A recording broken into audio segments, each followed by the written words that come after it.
안녕하세요. 오늘 저희와 함께 좀 흥미로운 주장을 담은 자료 하나 깊이 파고들어 볼 텐데요. 바로 클리어 밸류 텍스라는 유튜브 채널 영상입니다. 제목이 연준은 멈출 수 없다. 다음은 대규모 통화 발행이다. 더라고요. 이 영상이 그 연방진비제도, 그러니까 연준의 다음 행보에 대해서 꽤 도발적인 예측을 하고 있어요. 곧 금리 인하가 있을 거고 또 양적 긴축도 곧 끝날 거다. 그리고 결국에는 다시 돈을 엄청 찍어낼 거다, 뭐 이런 시나리오인데요. 오늘 저희 목표는 그냥 이걸 요약하는 게 아니라 그 주장의 근거가 뭔지, 또 이게 얼마나 탄탄한지, 그리고 만약 이게 진짜 현실이 된다면 당신의 경제 생활에는 어떤 의미가 있을지 같이 따져보는 겁니다. 자, 영상에서는 연준이 돈인 세기를 다시 돌릴 준비를 한다, 이렇게 주장하는데 그 첫 단추로 금리 인하 가능성부터 한번 보죠. 영상에서 그 제롬 파월 연준 의장이 최근 연설에서 한 얘기에 주목하더라고요. 핵심은 이거죠. 고용이랑 인플레이션 전망이 지난 9월 FOMC 회의 때랑 비교해서 크게 달라진 게 없다, 이렇게 말했다는 거예요. 네, 그렇죠. 9월 FOMC 때 그 SAP 경제 전망 요약 자료 나왔었잖아요. 네, 맞아요. 점도표. 네, 거기서 이제 위원들이 올해 말 기준금리 전망치를 현재 4.25%에서 한 3.75% 수준으로 낮출 걸로 이렇게 시사했었죠. 정확히는 3.6%였는데 그게 보통 범위의 상단이니까 3.75%로 많이들 해석했죠. 맞아요. 근데 영상은 바로 이 지점을 파고드는 겁니다. 파월이 전망 변화 없다고 했으면 그럼 9월에 얘기했던 그 금리 인하 경로, 그거 그대로 간다는 신호 아니냐. 그렇게 해석할 여지가 충분하죠. 그래서 구체적으로 예측하기를 다가오는 10월 29일 FOMC 회의, 그리고 12월 마지막 회의에서 각각 0.25%포인트씩 금리 내릴 거다, 이렇게 보고 있더라고요. 네, 이게 흥미로운 게 파월 의장의 그 발언하고 시장 기대치가 거의 딱 맞아떨어지고 있다는 거예요. 전망 변화 없음, 이게 약간 중립적으로 들릴 수도 있는데 왜 이게 바로 금리 인하 신호로 읽히냐면 말씀하신 대로 이미 9월 SEP에서 어느 정도 로드맵을 보여줬기 때문이죠. 아, 연준이 한번 방향을 제시하면 시장은 그걸 강력하게 받아들이는군요. 그렇죠. 연준의 가이던스라는 게 시장에는 굉장히 중요한 시그널이니까요. 실제로 그 시장 예측 보여주는 CME 패드워치 툴 있잖아요. 네네, 그 확률 보여주는 거요? 네, 그거 보면 시장 참여자들이 다음 FOMC에서 금리 바뀔 가능성을 얼마나 보는지 알 수 있는데 영상에서도 이걸 강조하더라고요. 시장은 10월에 0.25%포인트 내릴 가능성을 무려 97.8%, 그리고 12월에 또 추가로 0.25%포인트 내릴 가능성도 92.8%로 보고 있다는 겁니다. 거의 확신하는 거죠. 와, 97.8%, 92.8%면 거의 100%에 가깝네요. 시장은 그냥 인하한다고 보는 거군요. 그렇죠. 파월 발언이 이런 시장 믿음에 약간 쐐기를 박은 셈이죠. 그렇다면 이게 영상 주잔대로 쉬운 돈, 이지머니의 시대로 다시 돌아가는 신호탄이다, 이렇게 봐도 될까요? 금리 내리면 주식이나 금 같은 자산 시장에는 좋은 거 아니냐, 이런 해석인데 혹시 너무 단순하게 보는 건 아닐까요? 물론 단기적인 시장 반응은 워낙 변수가 많으니까요. 다를 수 있습니다. 근데 기본적인 메커니즘은 그렇죠. 금리가 낮아지면 아무래도 기업이나 가계 대출 부담 줄고 투자나 소비가 좀 살아날 수 있고요. 이게 자산 가격에는 상승 압력으로 작용할 수 있죠.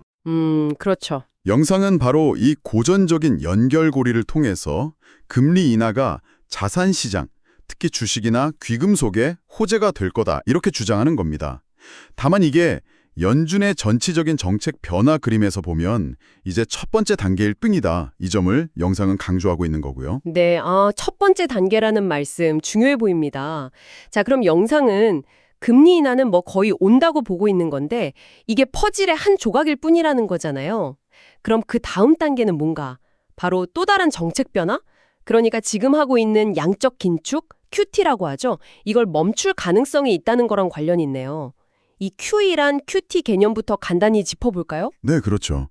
양적 완화 QE는 중앙은행이 국채나 주택저당 증권 같은 자산을 막 사들여서 시중에 직접 돈을 푸는 거죠. 이렇게 하면 중앙은행 대차대조표, 그러니까 자산 목록이 막 커지게 됩니다. 네. 반대로 양적 긴축, QT는 그때 QE로 샀던 자산들이 만기가 오면 재투자 안 하거나 아니면 아예 가지고 있던 자산을 시장에 팔아서 시중 돈을 흡수하는 정책입니다. 아, 대차 대조표를 줄이는 거군요. 예, 그렇죠. 대차 대조표를 축소시키는 거죠. 이론적으로는 통화 공급을 줄여서 금리 상승 압력으로 작용할 수 있고요. 영상에서 그 역사적인 맥락도 짚어주던데요. 2008년 금융위기 때 경제 무너지는 거 막으려고 연준이 한 4조 달러 QE 했고, 네, 엄청났죠. 그리고 코로나 팬데믹 때는 또 한 5조 달러 더 풀었다고요. 와, 진짜 어마어마한 돈이 풀린 건데, 그러다 인플레이션이 너무 심해지니까 2022년 6월부터 금리도 올리고 QT도 시작해서 지금까지 한 2.2조 달러 정도 회수했다. 뭐 이런 배경 설명이 있었어요. 맞습니다. 근데 바로 이 QT에 대해서 파월 의장이 최근에 향후 몇 달 안에 끝날 수도 있다. 이런 뉘앙스의 발언을 했다는 점을 영상은 굉장히 중요하게 다루더라고요. 오, 몇 달 안에요? 네.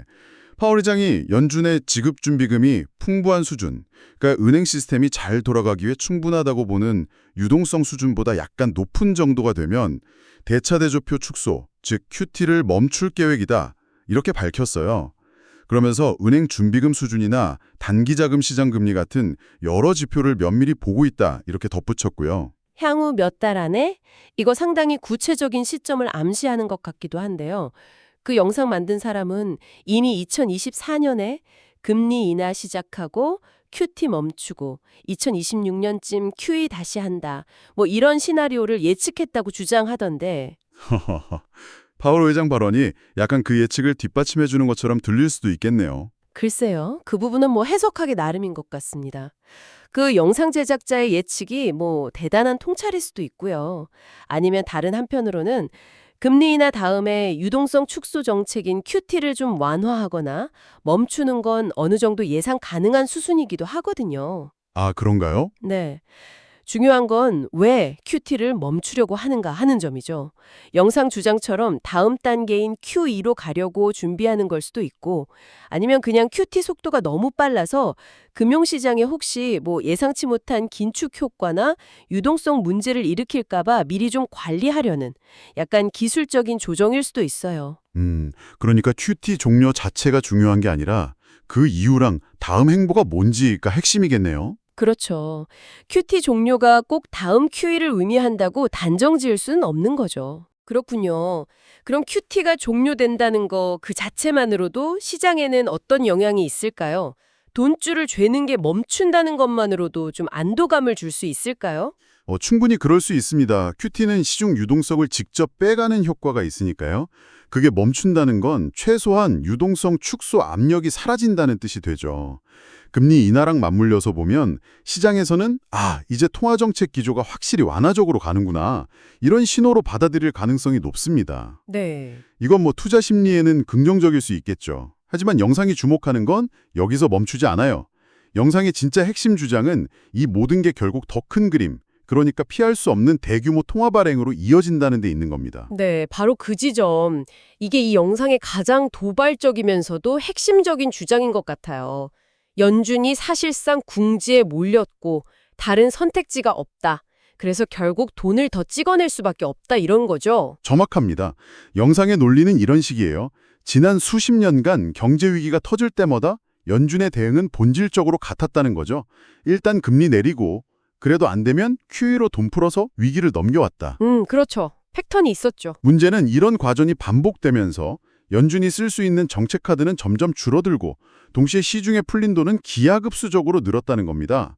그래서 이제 또 다른 위기나 경기 침체가 오면 연준이 할 수 있는 건 사실상 또다시 돈 찍어내는 것밖에는 마땅한 게 없다는 주장이에요. 아, 다른 방법이 없다. 네, 그리고 이건 필연적으로 달러 가치 하락이랑 더 심각한 인플레이션을 가져올 거다. 이렇게 경고하는 거고요. 그 주장을 뒷받침하려고 영상에서 제시하는 가장 강력한 증거 중 하나가 바로 금 가격이더라고요.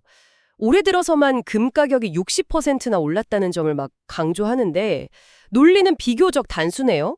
연준이 달러를 계속 찍어내면 달러 가치는 떨어지고 그럼 가치가 보존되는 실물 자산인 금을 사려면 더 많은 달러가 필요해진다 이거죠. 네, 그렇죠. 심지어 영상에서는 연준이 본질적으로 금을 싫어한다는 주장까지 해요.